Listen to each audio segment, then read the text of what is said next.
नमस्कार, आप सभी का स्वागत करता हूं अपने YouTube चैनल सुरेंद्र सिंह बोरा में।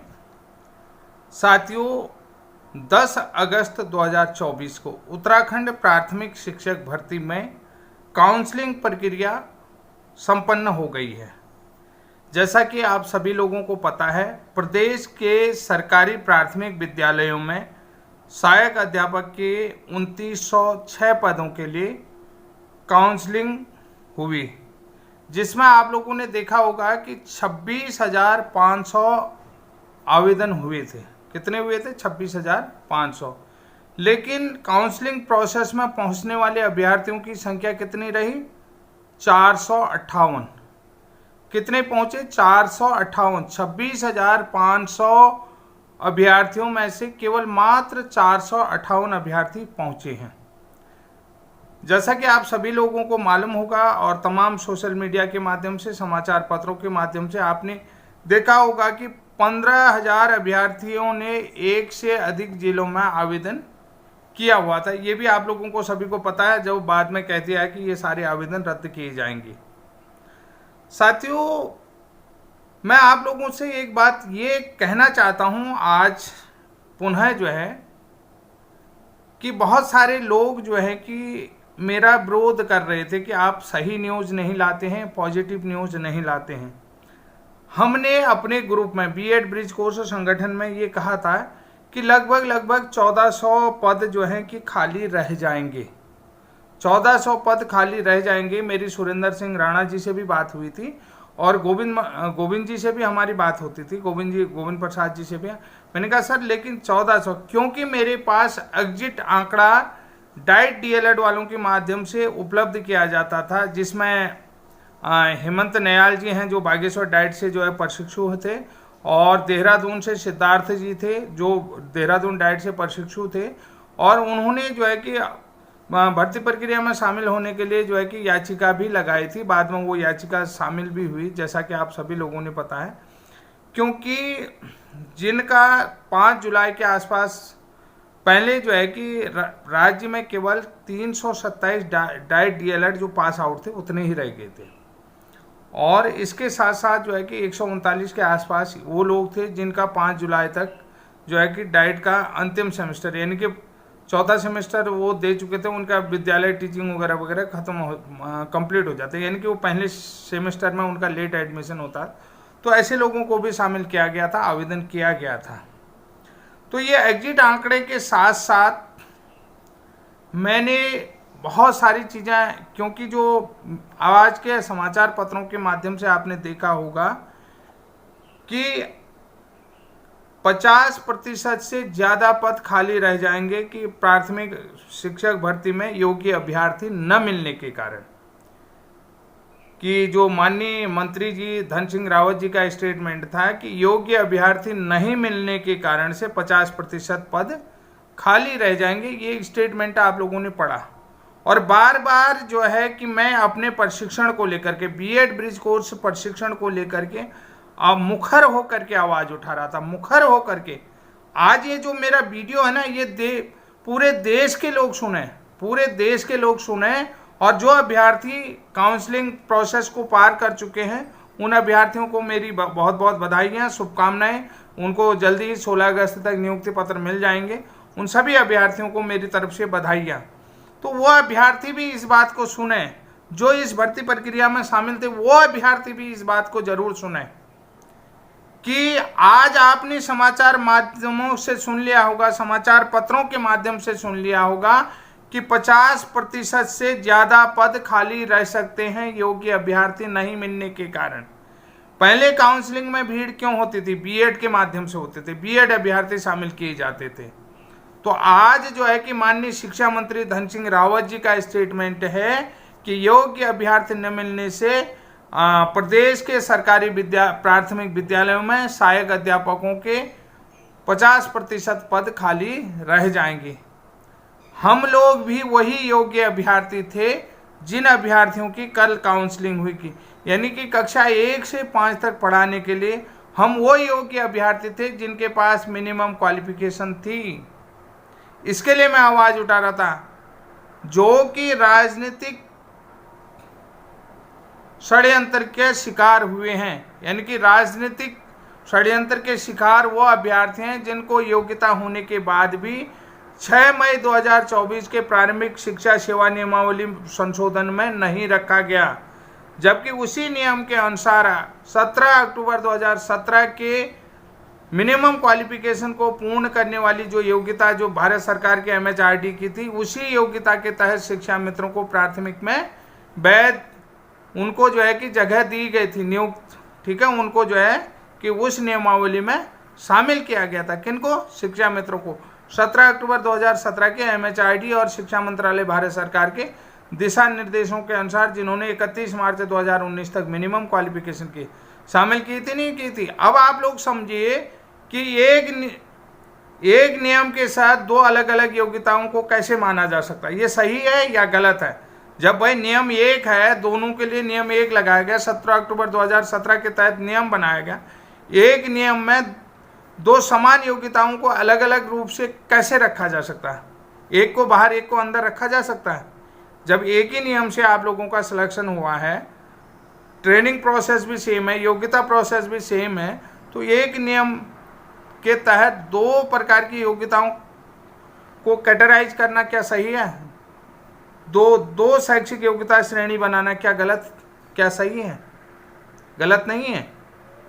एक नियम के साथ दो अलग अलग शैक्षणिक योग्यता बनाना ये सही है। कहाँ तक सही है? धन सिंह रावत जी ने कहा योग्य अभ्यर्थी नहीं मिले। तो आप बताइए, क्या मेरा लड़ना गलत था या जायज था? मैं अपने लिए लगातार वो कर रहा था कि जो संभावना थी, जिनको शामिल किया जाना था, लेकिन अभी जो है कि फाइनल सब्जेक्ट टू आउटकम है। और अब आप देखिए कि आपको पूरी चीज़ें बता रहा हूँ। 15,000 से ज़्यादा अभ्यर्थियों ने एक से अधिक जिलों में आवेदन किया था जो रद्द होंगे। कल के काउंसलिंग का एक डेटा मैं आपको देता हूँ। देहरादून प्रदेश का राजधानी क्षेत्र, जहाँ 41 पदों पर भर्ती होनी थी, 41 पदों पर काउंसलिंग होनी चाहिए, 41 पदों के लिए काउंसलिंग होनी थी, वहाँ कितने अभ्यर्थी पहुँचे? मात्र 3। कितने पहुँचे? 3।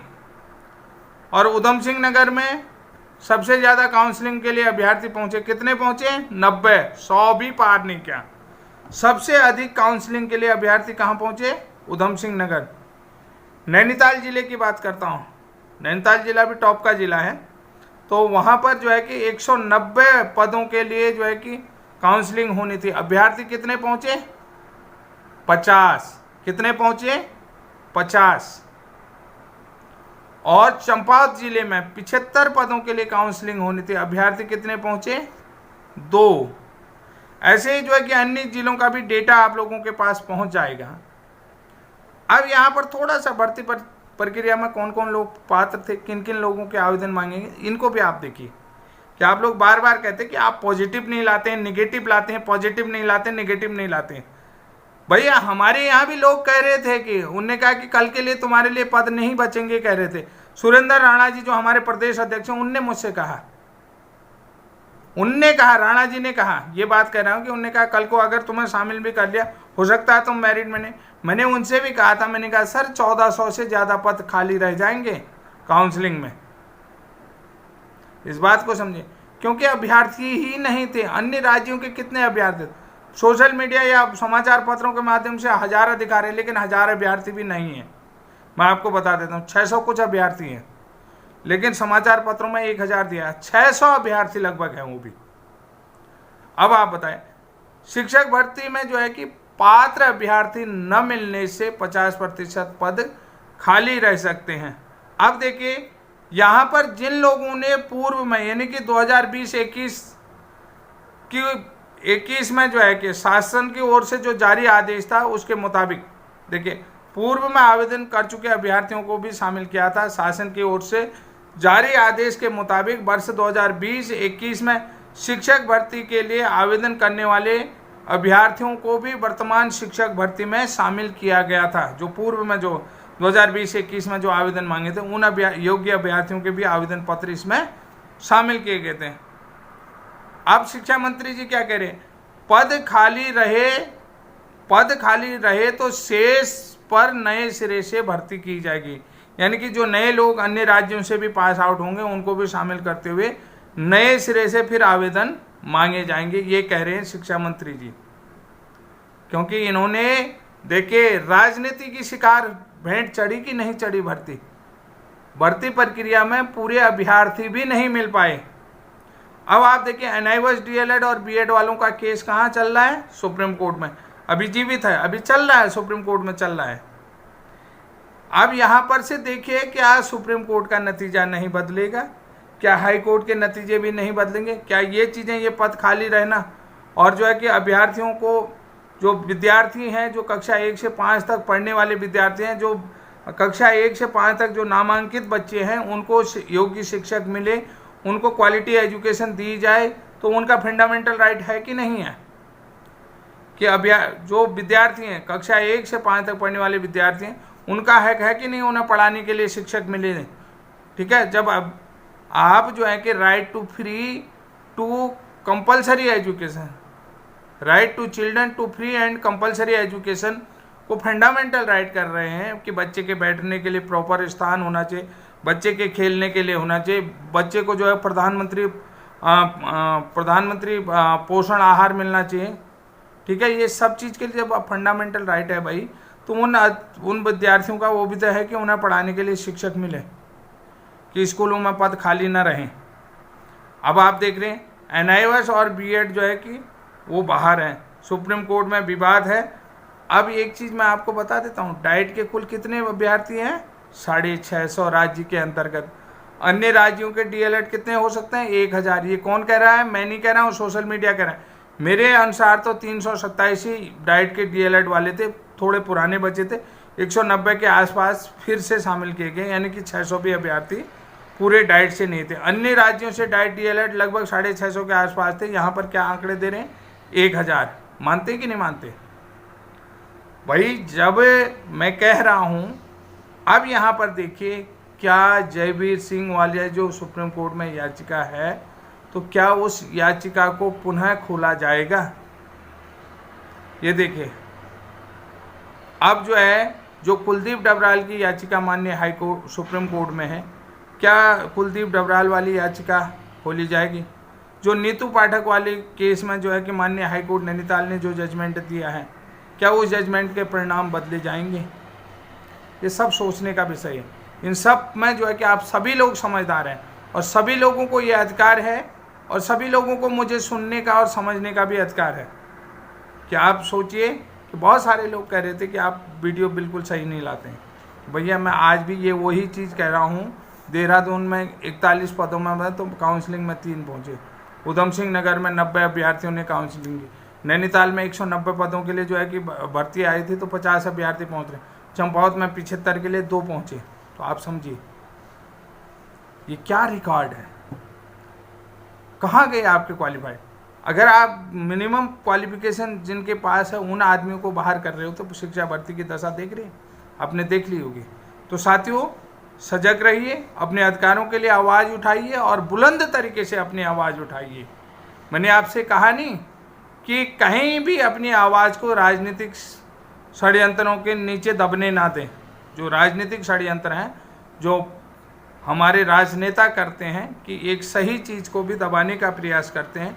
एक शिक्षक वही है जो बच्चे को अपने अधिकारों के लिए लड़ना सिखाता है। तो एक शिक्षक तभी सफल होगा जब उसका बच्चा अपने अधिकारों को पहचान सके। तो अपने अधिकारों को पहचानना और अपने अधिकारों के लिए फाइट करना और सरकार को झुकाना एक शिक्षक ही सिखाता है। एक शिक्षक की पावर कितनी है, असीमित पावर है। उन शिक्षकों के द्वारा हमें भी सिखाया गया है कि अपने अधिकारों के लिए बुलंद होकर के आवाज़ उठाओ। आज मुझे लगता है कि कोई भी व्यक्ति को जो शिक्षक बनेगा और जो खुद शिक्षक है तो वो निश्चित रूप से कहेगा कि आपने जो है कि जो भी बात उठाई है वो बिल्कुल जायज़ है और जो बिल्कुल तरीके से है। तो ये तरीके की आवाज़ है, ये जो है कि यहाँ के एक शिक्षक के द्वारा शिक्षित किए उन अभ्यर्थियों की आवाज़ है। ये जो है कि पहाड़ की आवाज़ है, ये उत्तराखंड की दहाड़ है। इस दहाड़ को आप उन नेताओं तक पहुंचाएं जो कह रहे हैं कि राज्य में योग्य अभ्यर्थी नहीं मिल रहे हैं। ये दहाड़ उन लोगों तक पहुंचनी चाहिए। ये आपके हक की आवाज सत्ता विपक्ष सब तक पहुंचनी चाहिए। इसको पहुंचाएगा कौन? मेरा काम है वीडियो बनाना, मेरा काम है लीगल पॉइंट पे बात करना, आपका काम है आगे तक पहुंचाना। आप इतना भी नहीं कर सकते हैं अपने लिए तो फिर क्या कर पाओगे? आप खुद सोचिए। पर जब आप जो है कि अपनी एक बुलंद आवाज़ को खाली एक जो है कि डिजिटल प्लेटफॉर्म में सरकाना है, उसको भी नहीं सरका पा रहे हैं, तो आप क्या कर पाएंगे? आप ये देखिए ना, कहाँ आवाज़ उठा पाएंगे, कहाँ क्या कर पाएंगे, ये सोचो। मैंने आपको बार बार कहा कि एक शिक्षक वो है जो अपने विद्यार्थी को अपने अधिकारों के बारे में सजग बनाता है, जानकार बनाता है, अपने अधिकारों के लिए आवाज़ उठाना जानता है, ये अपने अधिकारों के लिए लड़ना जानता है, अपने हक की लड़ाई लड़ सकता है। वही एक शिक्षक है जो अपने विद्यार्थी को ये सिखा सकता है। तो आप मुखर होकर के अपनी बुलंद आवाज़ को सत्ताधीशों तक, मठाधीशों तक पहुंचा सकते हो? जो आपके सत्ता के मठाधीश हैं, उन मठाधीशों तक पहुंचाएंगे? कभी नहीं, संभव नहीं है। मुझे लग रहा है अगर संभव होता तो भाई साहब आज आप अंदर होते। आपने वीडियो देखा, चुप रख दिया, बस हो गया। उन्होंने कहा क्या कहा, कुछ नहीं कहा। अगर आप जो है कि अपने अधिकारों के लिए सजग होते तो ये वीडियो पूरे प्रदेश में पहुंचता। इसमें 1000-2000 लोग नहीं देखते, 700-500 लोग नहीं देखते इसको। जो है कि हर वो अभिभावक देखता जिसके घर में एक प्रशिक्षित बेरोजगार है, हर वो नौजवान देखता जो कल का देश का भविष्य है, हर वो युवा देखता जिसके कंधों में देश का बोझ है, हर वो छोटा सा जो होता पौधा देखता जो सुकोमल अभी ये पाठशाला जाना सीख रहा है, जो एक कोरा कागज है, वो बच्चा देखता है। बच्चा समझता है कि असल में पढ़ाई क्या होती है, पढ़ाई के मायने क्या होते हैं। कहते हैं ना कि बच्चा जब है कोरा कागज है, जब पाठशाला जाता है उससे पहले कोरा कागज है, उसमें जो लिख दोगे वो जो है कि हमेशा के लिए रहेगा। तो हम भी यही कह रहे हैं, अपने अधिकारों के लिए लड़ें और अपने अधिकारों की आवाज़ बुलंद करें। यही चीज़ बार बार आपको समझाता हूँ। आज नतीजा देखो, सरकार ने क्या कह दिया, उन्हें क्या कि उत्तराखंड में जो है कि पात्र अभ्यर्थी न मिलने से 50% पद खाली रह जाएंगे, बस हो गया। अब आप कोर्ट भी जाएंगे, उन्होंने कहा कि साहब हमारे पास योग्य अभ्यर्थी नहीं मिलने, हम भर्ती प्रक्रिया कहाँ से करते हैं, कहाँ से हम स्कूलों को शिक्षक दें? यही तो कहेंगे ना। हमने तो काउंसलिंग भी कराई, भर्ती आवेदन भी मांगे, लेकिन आवेदन में जो आवेदन के लिए जो विज्ञप्ति आई उसमें जो है कि आपने नियमावली में योग्य अभ्यर्थियों को बाहर कर दिया, और एक तरफ उसी नियम के तहत जो अभ्यर्थी शामिल थे उनको आपने योग्य करार दिया, दूसरे अभ्यर्थी को उसी नियम के तहत बाहर कर दिया। ये राजनीति नहीं है तो क्या है? कौन सा षड्यंत्र है? जबकि आपके पास पूरी सारी चीज़ें, जानकारी हैं, सब कुछ आप समझते हैं, उसके बाद भी आप बताओ क्या हाल है आपका, आपके प्रदेश का क्या हाल है और आपका क्या हाल है। तो साथियों, आज के लिए इतना है। तब तक के लिए जय हिंद, जय उत्तराखंड।